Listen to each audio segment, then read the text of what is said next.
Business Growth Talks podcast is created and hosted by Mark Hayward. In this show, we talk about how to grow a business in the growth stage. The growth stage is often marked by rapid developments, increased revenue, and an escalating customer base. In each episode, we talk to entrepreneurs and business owners who have grown businesses, and we cover topics like scaling processes, market expansion, financial management, human resource and talent development, and customer retention. If you are looking for actionable advice, tips, and techniques on how to grow, run and build your business, this is the podcast for you. Today we have Shane Mishler, who is the CEO of SD Tech, which is his leadership role into design and implementing business strategies, plans, and processes. SD Tech is an IT management service provider helping clients with a wide range of IT and business and phone system services. During Shane's tenure, the company revenue has tripled with an active client portfolio of over 200 companies. Shane's role is varied, including responsibilities in investments, clients, strategic franchise partners, and expansion activities. Shane lives in San Antonio, Texas. If you are enjoying this content, please do consider subscribing. You will not miss an episode, and you can go to businessgrowthtalks.com for more info on the show. Hello, Shane. How are you today? I'm doing pretty good, Mark. Thank you so much for having me. It's an absolute pleasure. Thank you very much. We're going to talk about you, talk about your business, talk about how you've grown your business, and the tripling of revenue is super impressive. And just before we came on, we said how your relationship with your CEO has been super strong and has been part of your journey and part of the success of the business. So we will definitely delve into that. So really looking forward to this. The first question, as always, is what does a business mindset mean to you? So, Mark, I think that's a really interesting question because business mindset doesn't actually mean much to me. Okay. It really doesn't. I think that for a lot of individuals, what you're going to find is that a lot of people have two different mindsets that they operate on daily. They have their home mindset, their personal or downtime mindset, and then a professional mindset. So the vast majority of people, it's once I'm getting ready in the morning to head to work, I switch out of my personal mindset and into a professional mindset. I think that the majority of people would liken professional mindset and business mindset into a very similar area. Yeah. But for me, business mindset is a strange idea because that's where I exist all the time. Outside of my workday, outside of SD Tech, I play video games. I go to concerts. I love movies, really big into enjoying my life. And one of the things I've known about myself since I was a teenager is anytime I find something that I really enjoy, I end up looking at it and going, how did somebody create this product that I love, that I'm passionate about, that I really enjoy? How are they managing to make money off of this? What is sustainable for them? So the concerts I enjoy going to, I like heavier music, and it's typically not very profitable for a band. You have 5 individuals who go and do a show. They're making maybe $1,000 a show for a smaller band, and then they play their show. They have to travel to another city. And in my head, I've never done this before, but I'm working through the details of that. 5 individual salaries, the cost of gas, the cost of stagehands, people breaking things down, people building it back up, and then unexpected expenses pop. My brain just works through these things when I'm enjoying myself in my downtime. It's just how it works. When I am at a race event, I enjoy various racing, motorcycles, cars, F1. I think about, how do these professional drivers, where does their salary come from? These guys are driving really expensive cars. It's really costly to maintain. And it's all ad revenue for the most part, and the way they bring it in. And it's just like the vast majority of other business models. So a business mindset to me, it's not something you typically turn on or off. I think if you're turning it on or off, you're probably talking more about a professional mindset. I think a business mindset is looking at things, whether it's naturally or intentionally, and breaking them down and asking yourself the basic question: how is a person, individual, or company bringing this service and then making money off of it? So it's interesting you say that, because the interesting bit about working, because it sounds like you're like you've almost got like an engineering sort of mentality, trying to understand how things work and break them down into components. What often I get from that question is very entrepreneurial. So it's all an entrepreneurial mindset. You're thinking about growing, how to increase profitability. It's a growth mindset. But actually, what you're doing is, and engineers, the people that I know and the people that I've listened to and watched over the years, engineers take a while to actually get into a business mindset. But once they get it, or an entrepreneurial mindset, once they get it, they're superb at it, because they can break down into all of the components and then build it up to be successful. Would you say you've got an engineering mindset?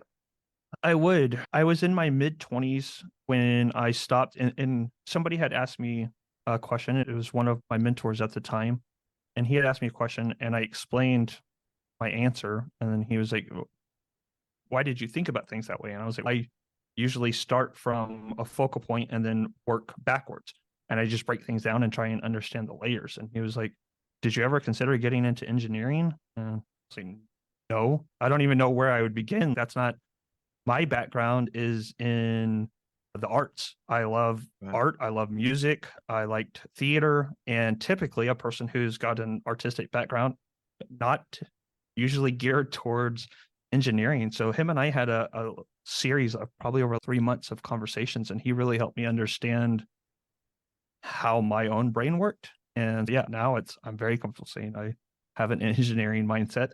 I just never realized it before that time. Well, it's a shame. You could have had a different career path. But anyway, Ah, I'm very happy yes. now. So Very. I like where I've gotten. Yeah, so it's okay.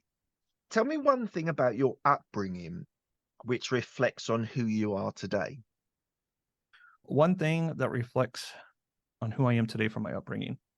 I'm the oldest of 8 kids. My youngest brother and sister, who are twins, are 12 years younger than I am. Now, I want you to stop for a second. Think about the math there. There's 8 kids, It was 12-year quick. span. Yeah, it was really quick. By the time I was 15, I had 7 brothers and sisters, the youngest being 3 years old. And my mom was single. She was a single mom most of the time. She worked between 2 to 3 part-time jobs. Money was very tight, and I was, the oldest. I was expected to help manage the household. And there were things that happened when I was a teenager that I never would have expected to impact who I am today. But the reality is, I learned how to work with 7 very different personalities. Mm. We had to learn to work together. We weren't being paid. That's usually most people's motivation. And I learned a lot about crisis management and personality management. And I think that that really helped me throughout all of my professional career. Do you think, being the oldest, there's a responsibility that you have of looking after, being available, being a sort of, to an extent, some sort of mentoring or like role there? Do you think, being the oldest, do you think that has impacted how you've run businesses and been involved in business? Yeah, absolutely, Mark. I would love to say that all of the lessons that I learned from my teenage years were all greatly positive. They weren't. There was a ton of failure. There was attempting to be a good mentor, and then I was a teenager, and it was a crazy household. So I was fortunate enough to get a lot of my errors out of the way when I was young, and then learn from them throughout my adulthood.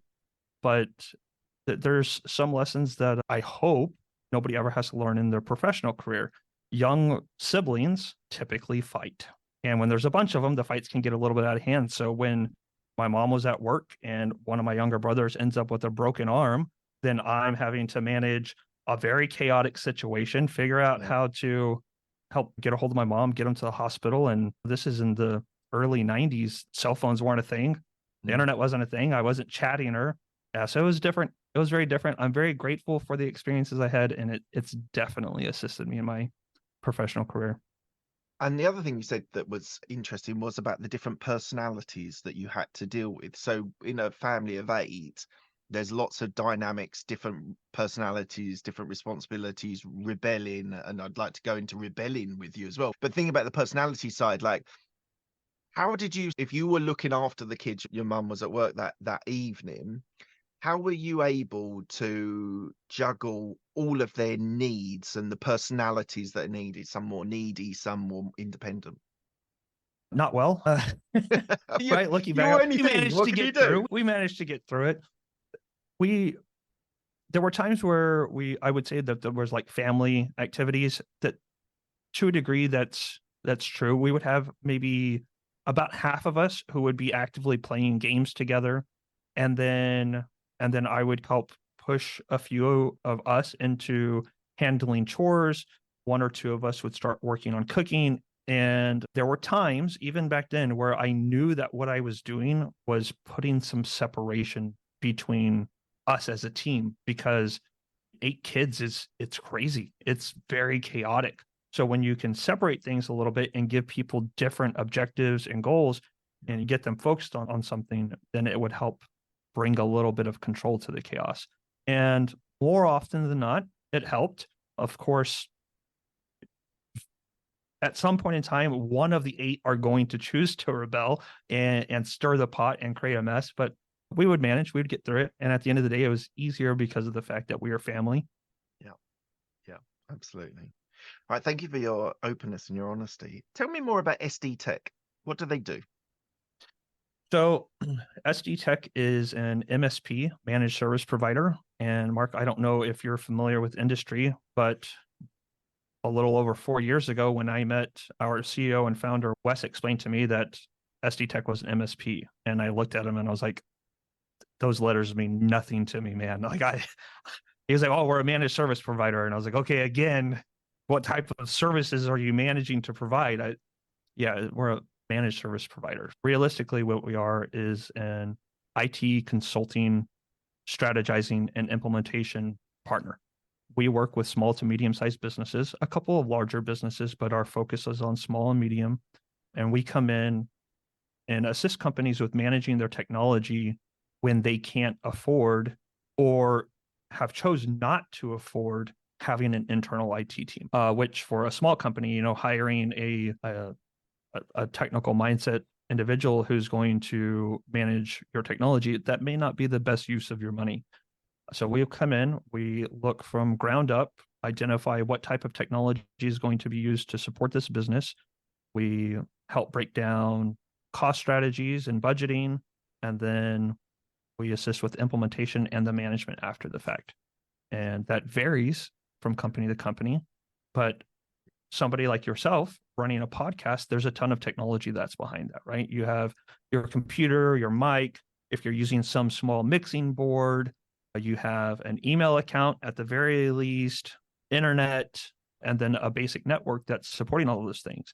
And if you aren't overly tech savvy, at some point, one of those pieces, one of those components is going to fail. And if you're expecting to get on a live session with somebody, that can cause a lot of frustration.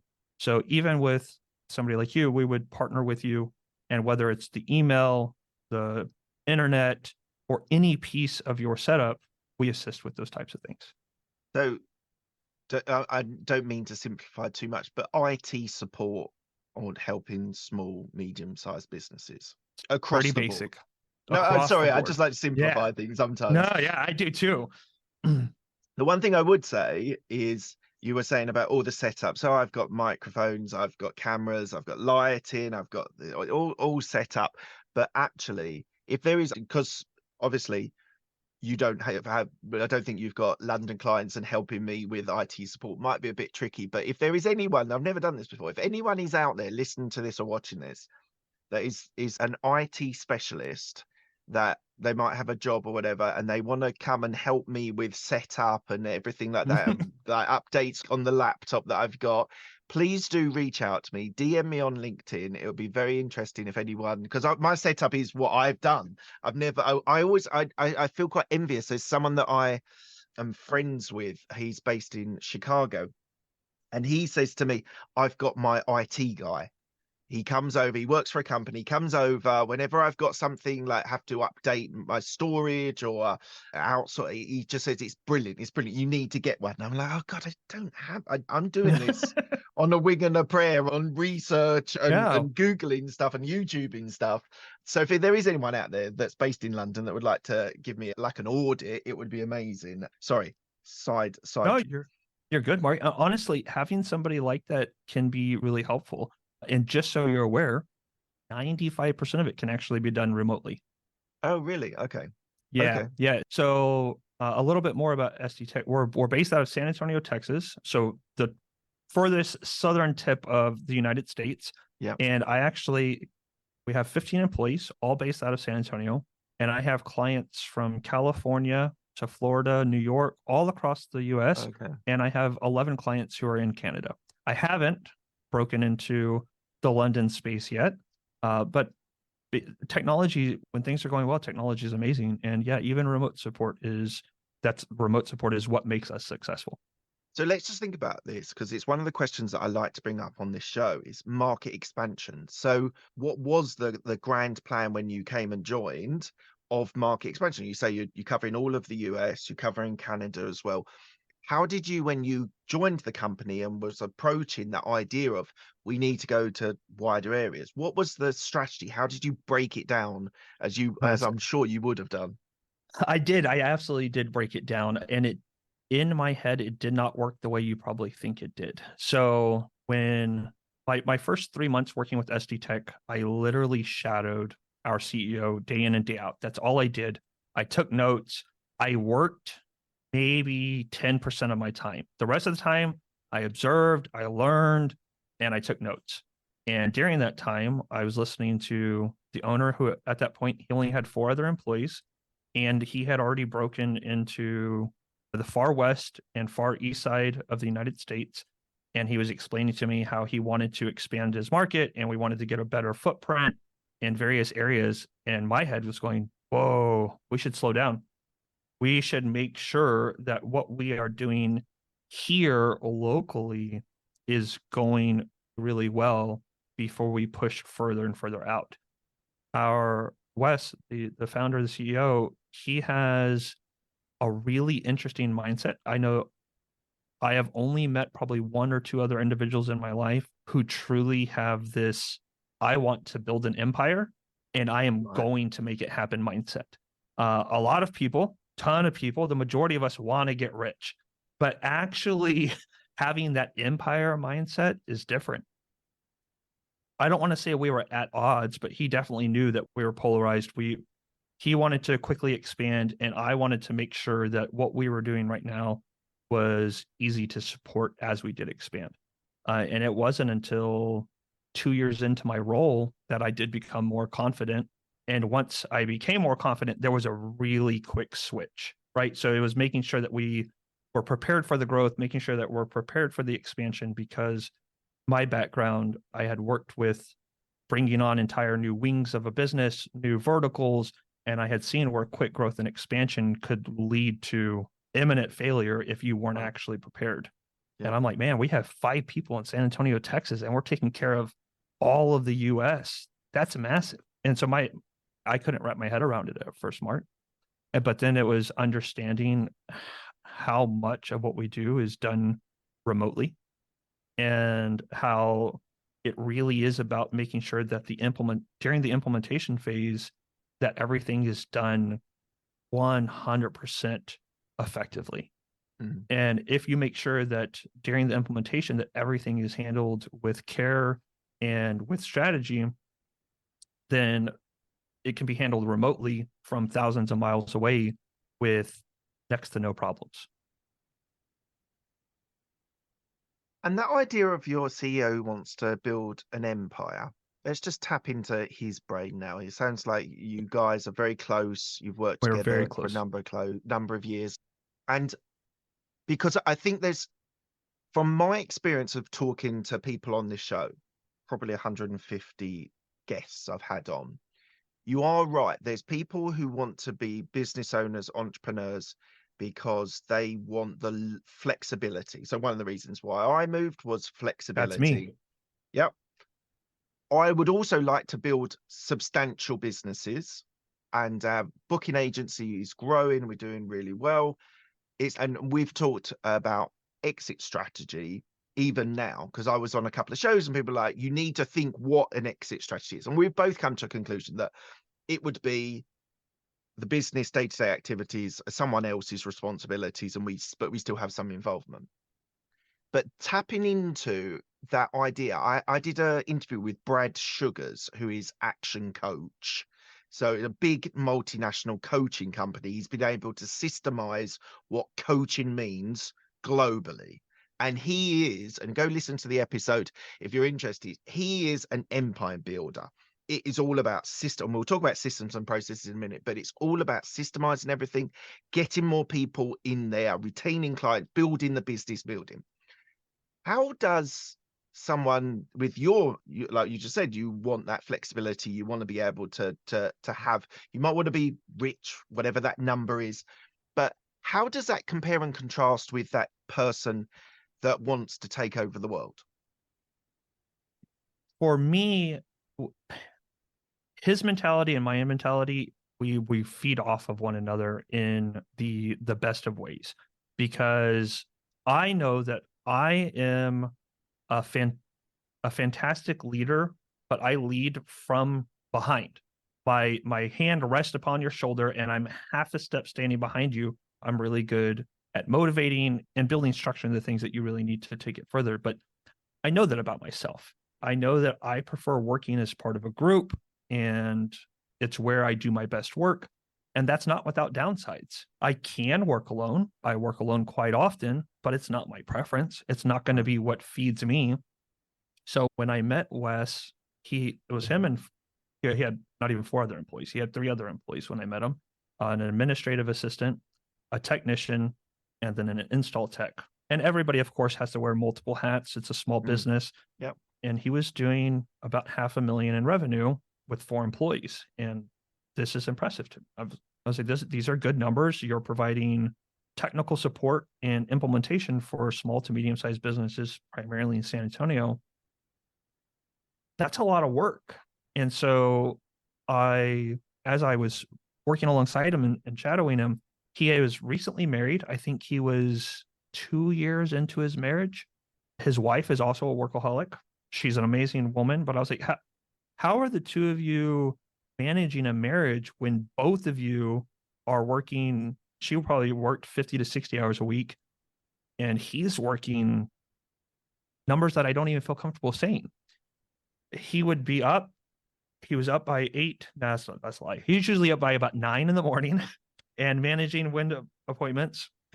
He would, all of his lunches, every one of his lunches are work lunches. He's either meeting with clients or he's eating at his desk and working through his lunch. His dinners were typically the same exact way. He would break for about an hour and a half to spend time with his kids and with his wife. And then he would be back at work, and I would see him sending emails to between 2 to 4 o'clock in the morning. And then it clicked. And I was like, oh, this is how you're successful. You're successful because you never stop. You're successful because you enjoy your downtime just like anybody else does, but how you enjoy your downtime is very different than how I enjoy my downtime. And that's where I really started to see the difference in the mindset. As a leader and as a coach, one of the things that I will often tell my employees who are struggling with selling to higher level leaders is you have to remember that everybody you're talking to would typically prefer to be doing something different. And they're like, how does that make sense? And I was like, if you remind yourself that the guy you're talking to right now would probably rather be spending time with his kids, spending time with his wife, be out fishing, be out golfing, then it reminds you that they're just a person, just like we are. No matter how much money they have, no matter what they're doing, the majority of these individuals, they just want to enjoy their life. Wes is different. Wes, he doesn't care for vacations the way the rest of us care for vacations. He was working. Him and his wife went to Greece for their honeymoon, and he worked through his honeymoon. And for him, the taking a break from work, it's not enjoyable. His balance looks vastly different. And that's, I believe, what really allows him to have that empire mindset. 2 years ago, we were at this big convention, and the speaker asked Wes, "What does your exit strategy look like?" And Wes looked at him and said, "What do you mean?" And he said, "Do you plan on eventually selling the business? Do you plan on starting another business?" And he presented with a couple of options. He was like, "No." And he's like, "What do you mean, no?" And he was like, "Yeah, no. There is no exit strategy. There is expansion strategies. There is what we're going to do to accumulate and grow and just further our reach and our footprint." But I have zero intention of having to have an exit strategy. And then I looked at him and I was like, "Man, I didn't realize that. I don't know why I didn't realize that. Seems really obvious."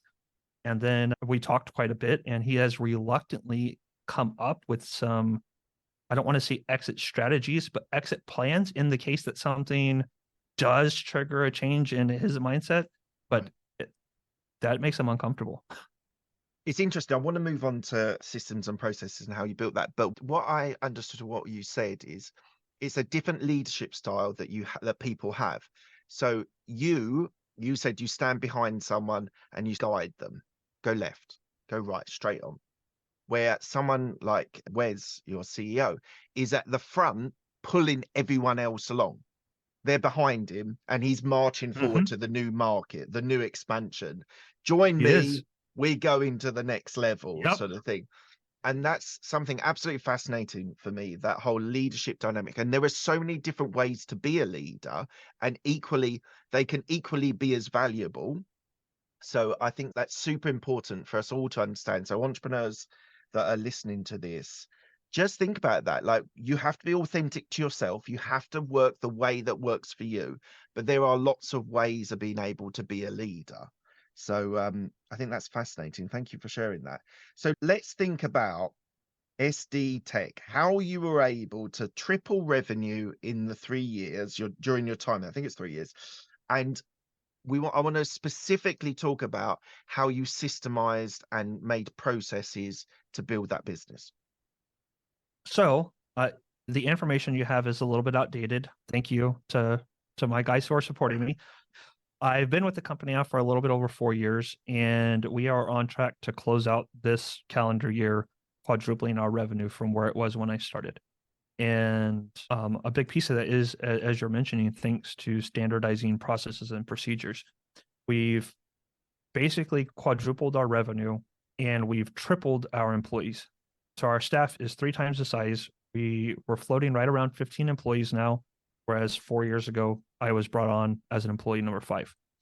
And of course, the goal, right, one of the many goals, is to continue to see our revenue move in a positive direction, but I don't want our number of employees to stay on that same multiplier, right? We want to be as efficient as possible. And if I could 10x our revenue and only 5x our employees, then that would mean that we're doing some things amazing. I don't know if that's actually realistic, but it would be amazing. Profitability, which is super important. Revenue's great. Revenue's really valuable metric, but profitability is more important. Depending on who you're talking to. I'm telling you, that's what I think. Reason. And at various times, I think the same thing. So ultimately, though, over the last 4 years, there have been various points in time where if you talked to me around a year in, I would have told you that our documentation, our standardization was not great. And then at 2 years in, I would have told you it's amazing. We've been really working on it. We're putting in a lot of effort, and we have gotten a lot of different pieces of our business standardized. And then around 2 to 2.5 years in, we felt really confident, and we started venturing into franchising our business model. Right. And we did that. A little over a year ago, we successfully franchised our business model. We got everything nice and legal. And then about 6 months ago, we onboarded our first franchisee. And I felt really confident with it. The process went really smooth. We're onboarding. The onboarding is going really smooth. I feel very good. And then now he's been in his role for about 6 months, and things have been very slow. And a big piece of that is the processes and procedures that we had been focusing on. Those look great. But there's so many other things that we had unintentionally just taken for granted. Right. We have SD Tech has been in business for 20 plus years, and we didn't realize how much of our business was ran on tribal knowledge until we have this new individual who's separate, who's launching his own business, his own brand. And I don't know how to do a lot of these things, Shane. And then I hand him essentially a stack of paper saying these papers should be able to help govern you. And then he's going through them. He's, dude, there's a lot of stuff in here that doesn't make sense to me. So 2 years ago, I was like, we're A-okay. We're making great progress. Everything's standardized. All the documentation is there. 2 years later, my focus for the next 2 quarters is going to be spending probably 50 to 60% of my time revisiting our processes, our SOPs, and looking at them through a different lens, because there's a lot of change that needs to happen. It's difficult. How do you get yourself out of your own headspace? You come to work, you do a set of responsibilities, you know how to do those set of responsibilities. And so when you're creating documentation, when you're trying to standardize these processes, if you are in your own headspace, there's going to be a lot of things that you take for granted. So you have to look at it through a totally different lens and say, does this work for somebody who has no idea? Yeah. And so the whole idea of keep it simple, stupid is absolutely perfect, isn't it? You have to be willing to make a big old kiss. You have to. And I think that's it. So I used to do when I was working in corporate, having to write these kinds of documents, and you're absolutely right. Jargon can be a barrier. If someone doesn't have any experience within the jargon, that can be a massive barrier. Equally, making assumptions that someone's going to know what you mean by saying that is really difficult because people don't. And those steps, you have to think about it from someone who has zero knowledge about your business. Even if you get a franchise or you hire someone that does have the knowledge, you have to start those processes and systems as in, this person knows nothing about my business. I need to explain it. And have you got better? Very true, Mark. I have gotten a lot better. Over the last few months, I have been revisiting a place in my past that I didn't ever want to go back to. I spent 5 years in oil and gas. I spent 5 years on an oil rig. And it's highly considered to be one of, I think, the top 5 most dangerous jobs in the world. And one of the things I remember about this is we had essentially a library that was in it was called a doghouse. It was where our supervisor basically lived. But there was this large library, and it was just full of binder after binder, probably 30 to 40 binders with 100 to 200 SOPs in each one.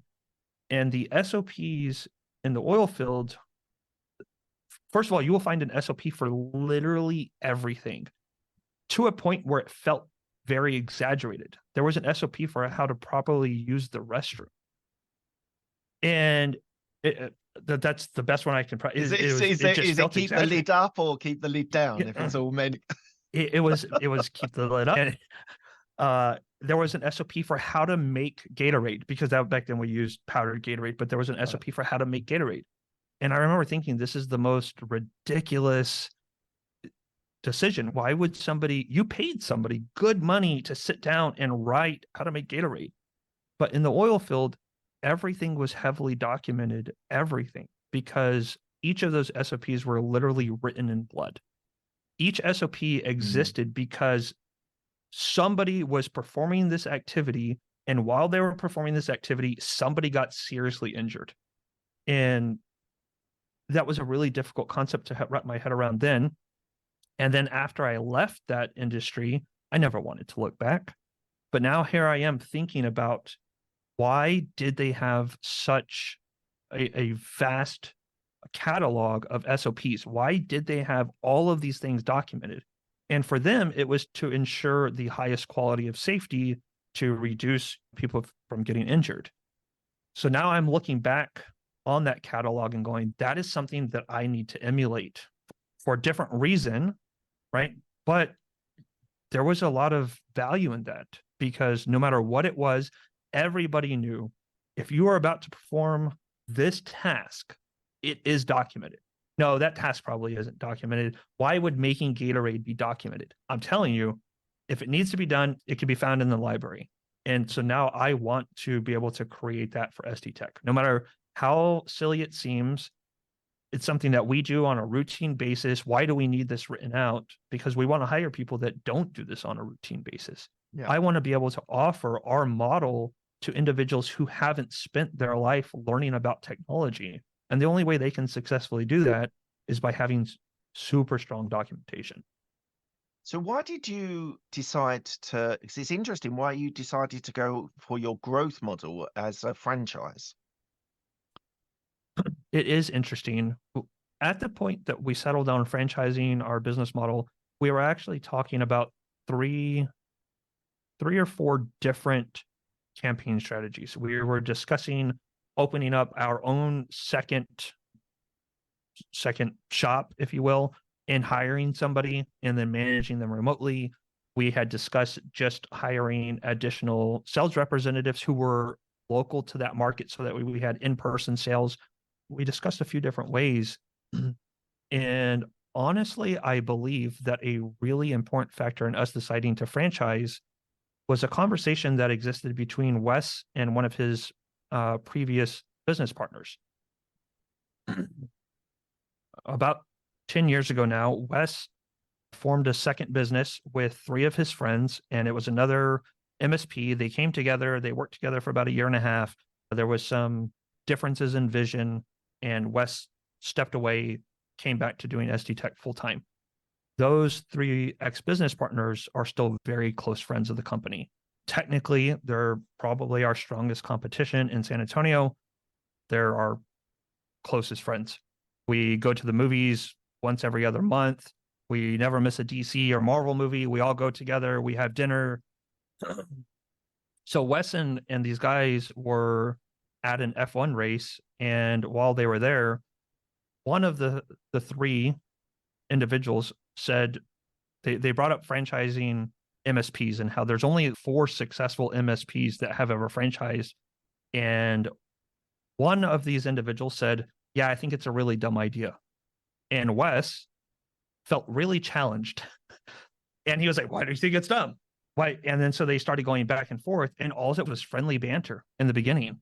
And then he came back afterwards and he was like, Shane, Michael said the following. And I was like, okay, why are you telling me this? And he was like, do you think it's dumb? And I was like, no, I think it's super challenging. I think that there's a reason why there's only been a handful of MSPs who have successfully franchised. And I'm not even saying that they have become a successful franchisor. It's just getting their business model to a point where it is easy to replicate.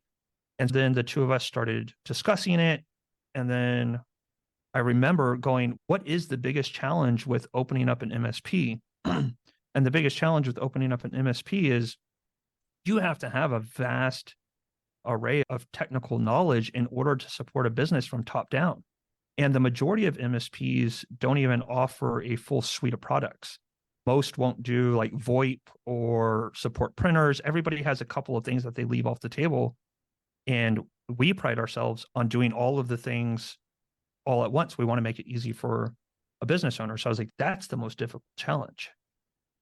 So then it went from being this really silly conversation between friends of saying why it's not possible to going, what if we made it possible? What if we took this most difficult challenge and took that off the table? Mm-hmm. The tech industry is one of the fastest growing industries, and it's very sustainable. Tech and medicine, right? Those are the two that you're basically guaranteed a livelihood. And I was like, right. Well, but it's difficult to get into either one of those industries because you have to have such a strong background. Then we focused on removing the hurdle of the technical knowledge. And that's one of our biggest pieces. But yeah, that's how we got there, Mark. It was amazing. Just because of some back and forth between friends saying, yeah. Shane, would you say you're entrepreneurial? I think so. Between this conversation and looking back, when I was 15, I remember riding in the back of a school bus, and me and a friend of mine, we were talking about what it would be like to not be dirt poor and riding a school bus. And she asked me, she was like, what do you want to do? I was like, I want to eventually be an artist or a musician. But I think that I would really like to open up a entertainment complex that had a skate park, a music venue and a tattoo shop. And she looked at me and she was like, oh man, that would be really cool. And we're 15 years old. And I was like, that would be really cool. And there's nothing like that exists. And now, as a business-minded adult, I understand that there's a ton of insurance issues with having those three things together. But yeah, I was 15 years old and thinking about how to pull together my hobbies in a way that would present a fun opportunity for other individuals that they would enjoy going to, that I could make a livelihood off of.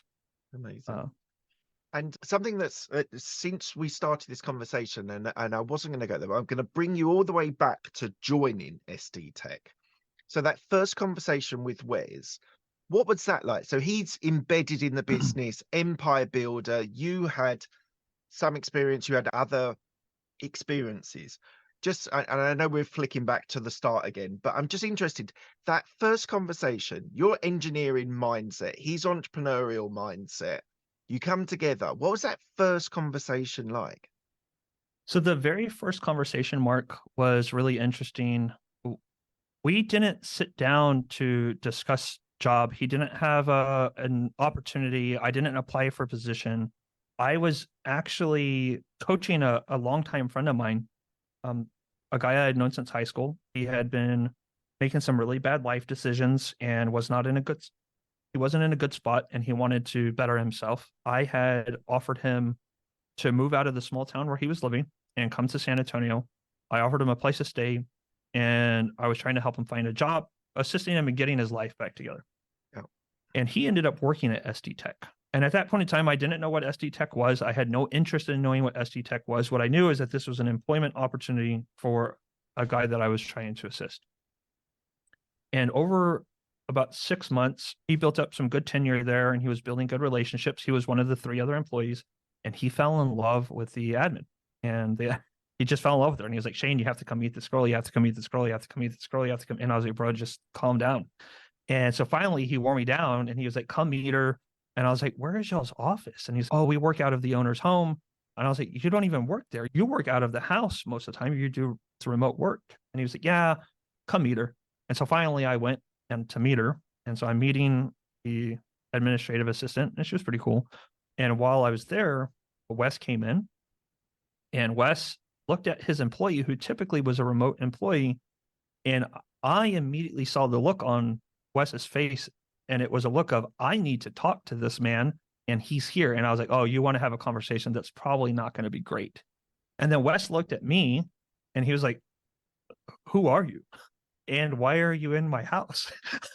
And then he looked back at his employee. And so Wes started talking to his employee, and he was coaching him. And then I chimed in, and I sided with Wes, and I was like, hey, Alex, these are the things that I've also been talking to you about and coaching you on, and telling you, like, if you make these types of adjustments, you'll see improvement in your work. And Wes looked at me, and he was, who are you? And so we started talking. And at that point in time, I had worked. So I mentioned that I was in oil and gas. When I left that industry, I took about 12 months off of work. I cashed out my 401k. I had been working away from home a lot. So I spent time with my wife and my kids, and I got reacquainted with my hobbies. And then when it was time for me to look for work again, I didn't want to go back to an industry I already knew. So I got into the tech space. I started off at an entry-level role. 5 years later, I left as a senior operations manager. I left that company and went and worked for another company, and it was all corporate lifestyle. I was about 10 years into the corporate lifestyle and realizing this isn't what I want to do. I've been leading large teams, and I had a lot of accomplishments that made me proud, but I wasn't consistently happy. And so I had stepped away again. And my wife, who I've been with for 15 years now, is extremely supportive. She said, if you're ready to step away, take a few months and let's figure out what you actually want to do. So I was 3 months into taking a step back. I was coaching my friend. I had him, trying to help him out.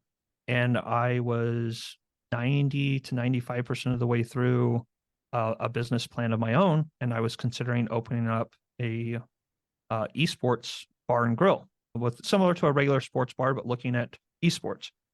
And so that's where I was at. And so Wes asked me, he was like, what do you do? And I was like, right now I do nothing.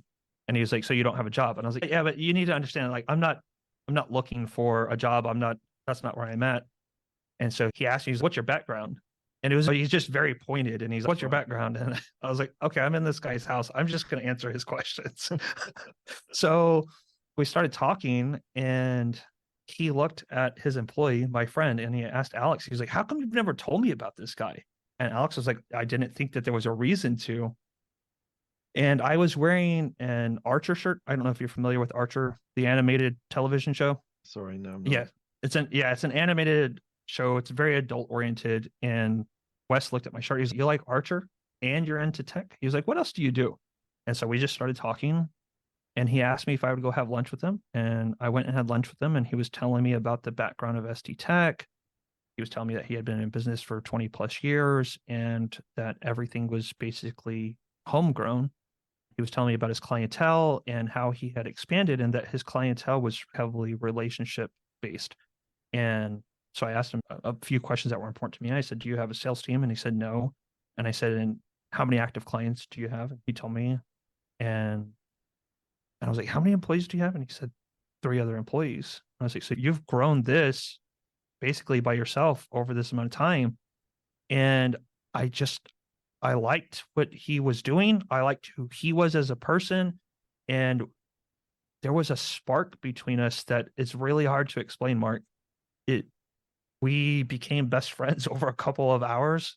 We had really similar vision. And I remember stepping away from our conversation and calling my wife and telling her, I was like, hey, so this would be an opportunity for me to essentially be running my own business, but I don't have to go through the headache of starting my own business. Yep. And so she met him too. And yeah, so we decided to work together. When he hired me, he was like, I don't have a role for you. And I said, honestly, I don't know what I can do for you. So how about we just start by me getting acquainted with the business, figure out who you are, and then we'll figure it out. And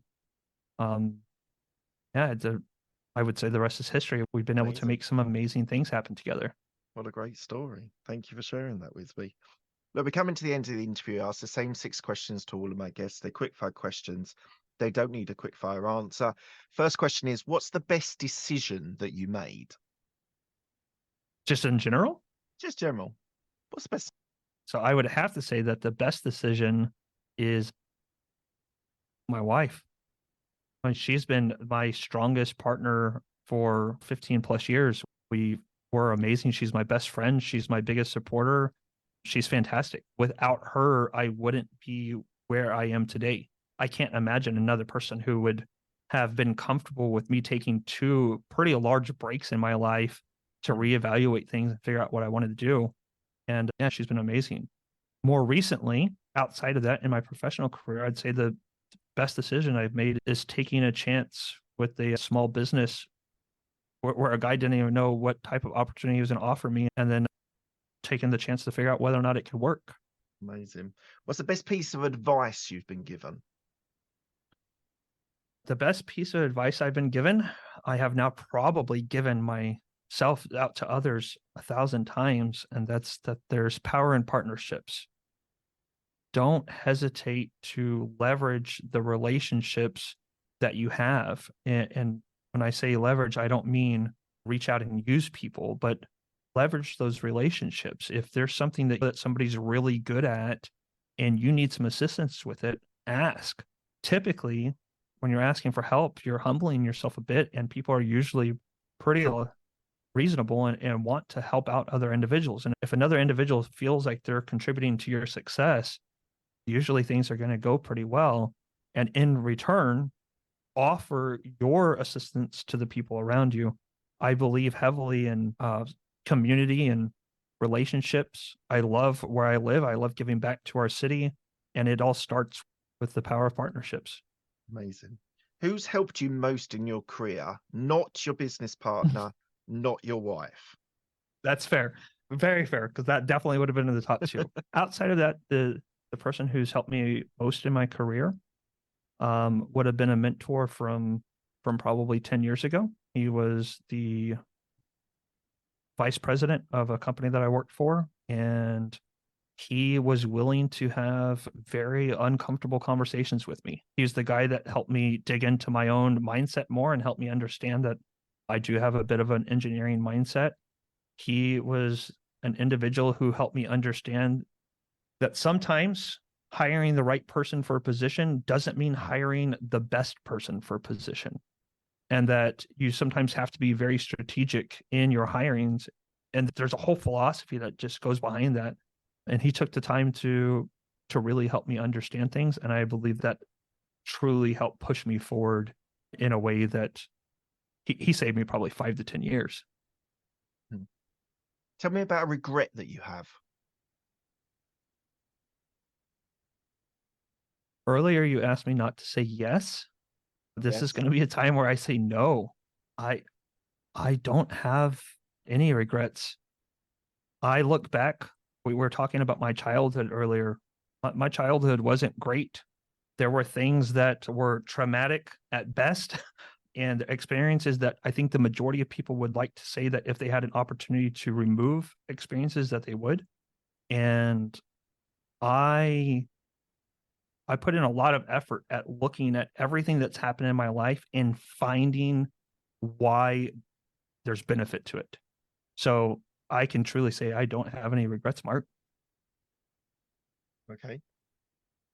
I usually push people on that because Yeah. I get that quite a lot, especially with entrepreneurs. I'm a sum of all of my experiences. If something went wrong that time, it made me learn from it to another experience. I'm going to push you on it. I'm sorry. So, is there ever been a situation where you've spoken to someone harshly, you've dealt with a situation badly, you made Oh, no, an you can stop idea? right there.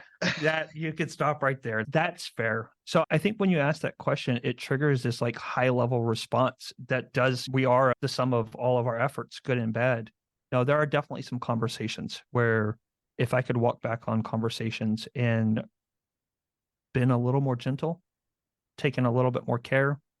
Yeah, I have delivered a lot of hard to handle, uncomfortable conversations. And I can't say that the majority of those were handled with a great amount of care, but especially earlier on, there were some where if I could go back and change some of those conversations, I definitely would. Thank you for your honesty. I wanted to push you. I'm sorry. You're good. What are you most proud of? Hmm.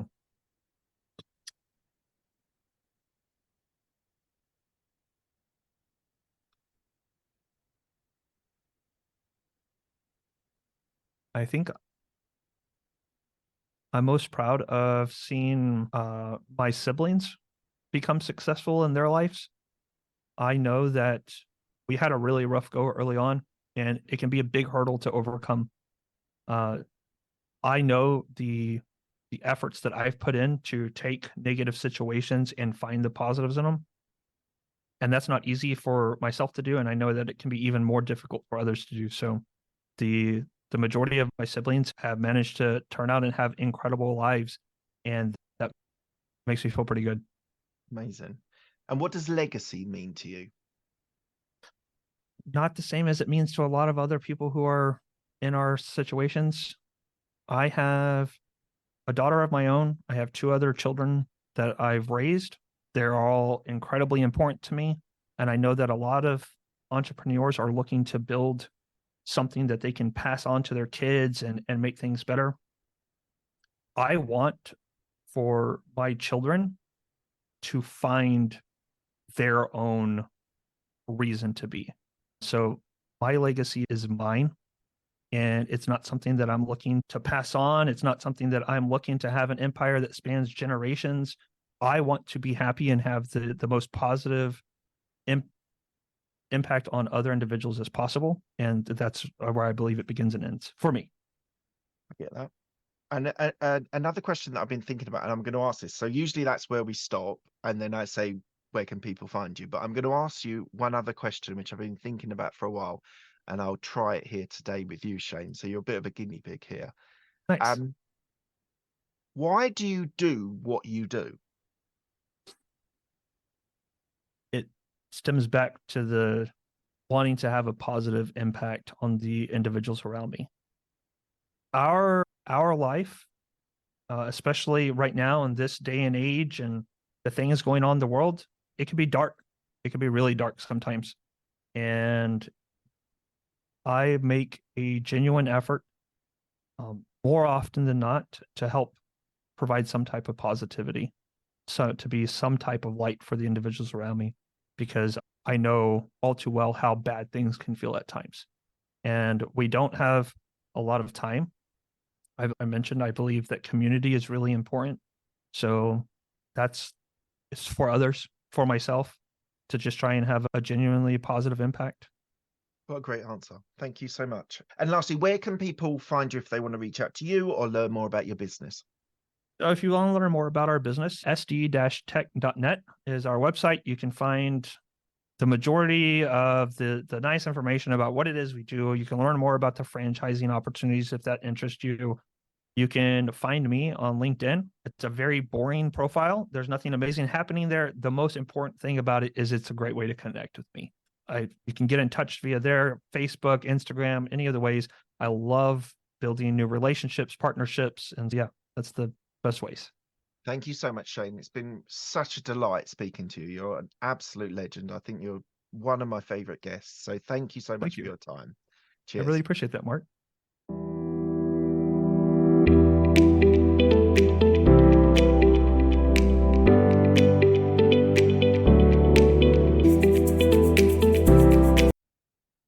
That was a delight. What a lovely, nice-natured, genuine person looking to do some really inspiring things with his business, him and Wes's business.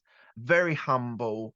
What an incredible story about his background, growing up, being the older child, the different routes that you can take. You don't always need to start a business at 18 or start a corporate career at 21. There are so many different routes that people take to be successful. So I got a lot of inspiration from that. So fascinated about systems and processes. This is going to come up more and more all the time. On virtually every episode, I'm going to talk about systemizing things and getting your processes in place to grow incredibly. So do think about that if you're in that place as a business owner. And yeah, that franchise model is really interesting. Not many people are doing it out there. He's doing it. They're working that out. They're getting that in place. They've got their first person on board. Hopefully that'll be a huge success for them. But yeah, what a just lovely, genuine, humble guy who has so much to offer.